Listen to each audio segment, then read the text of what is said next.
Salut les amis, j'espère que vous découvrez avec joie tous les jours la voix de l'Éternel. Cette semaine, je voudrais vous sensibiliser à la voix du Père Céleste.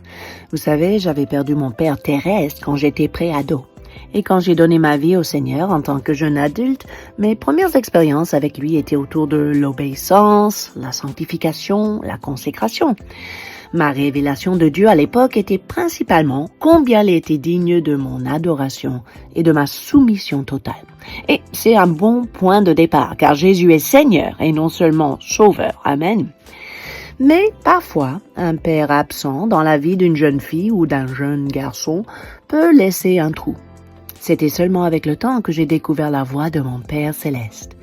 Dernièrement, j'ai revisité cette notion d'être choisi et adopté par mon papa au ciel. Vous savez, il n'y a pas d'âge où on ne veut plus de relation avec lui. On garde le cœur d'enfant, on cherche ses conseils, on apprécie sa sagesse.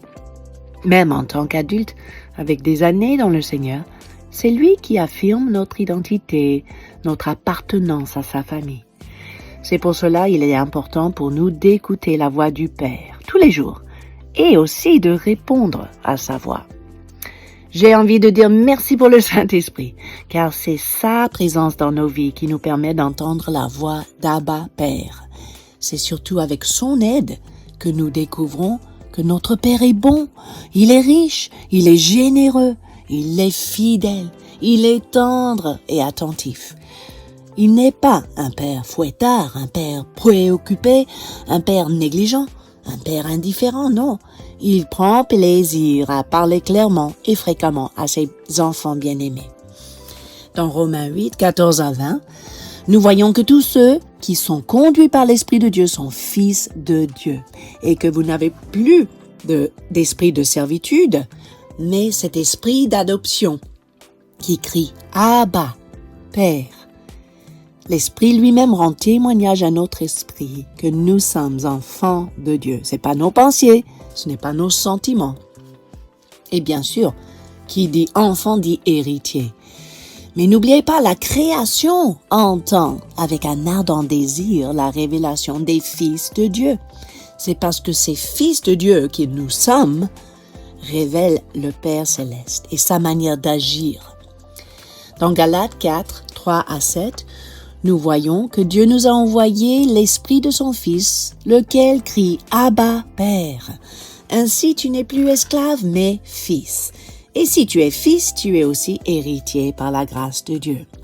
C'est une chose que j'aime bien quand nous sommes en Israël. Nous entendons les enfants crier « Abba, Abba » quand ils s'adressent à leur père. Et ça me rappelle toujours ces deux versets que je viens de citer. Nous avons déjà vu comment la voix du Père a retenti depuis le ciel pour son Fils Jésus. Cette voix lui a propulsé dans sa destinée. Vous allez entendre la voix de votre Papa Céleste prononcer votre nom pour attirer votre attention et vous rapprocher de lui. Ce n'est pas pour rien, c'est son amour, mes amis, qui vous libère de vos insécurités. C'est sa grâce qui vous affranchit de vos inhibitions. La meilleure réponse d'un enfant est donc « Oui, papa, me voici » ou bien « Abba, j'écoute ».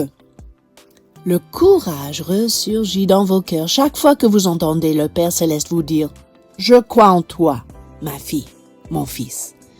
La foi se renouvelle chaque fois qu'il vous rappelle de ses promesses. La confiance s'installe chaque fois qu'il vous révèle qui vous êtes en lui et pour lui. La voix du Père vous protège, vous éloigne du mal et même des bêtises. Vous savez, d'après Deutéronome 21, 18 à 21, un fils indocile et rebelle qui n'écoutait pas la voix de ses parents était lapidé à l'époque. Mais c'est très sérieux. Dieu expliquait à Moïse, « Tu ôteras ainsi le mal du milieu de toi, afin que tout Israël entende et craigne. » Écoutez, ce principe ne fait pas de nous des robots qui agissent machinalement, sans dialogue avec le Père. Jésus est venu nous révéler une relation avec le Père qui permet la franchise, la transparence et l'échange. Dans les moments les plus douloureux de sa vie, Jésus se tourne vers son Père.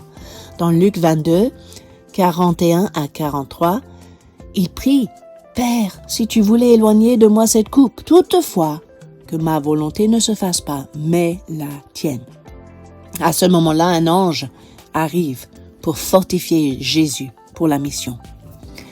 Puis il finit par dire dans Luc 23, 46, « Père, je remets mon esprit entre tes mains. » Et en disant ces paroles, il expira. Ses yeux fixés sur le Père, Jésus était capable de payer le prix suprême. Ne réagissez pas comme l'enfant qui s'enfuit quand il est blessé. La voix de votre Père céleste vous soulagerait sans vous condamner, vous guérirait sans vous culpabiliser, vous instruirait sans vous punir.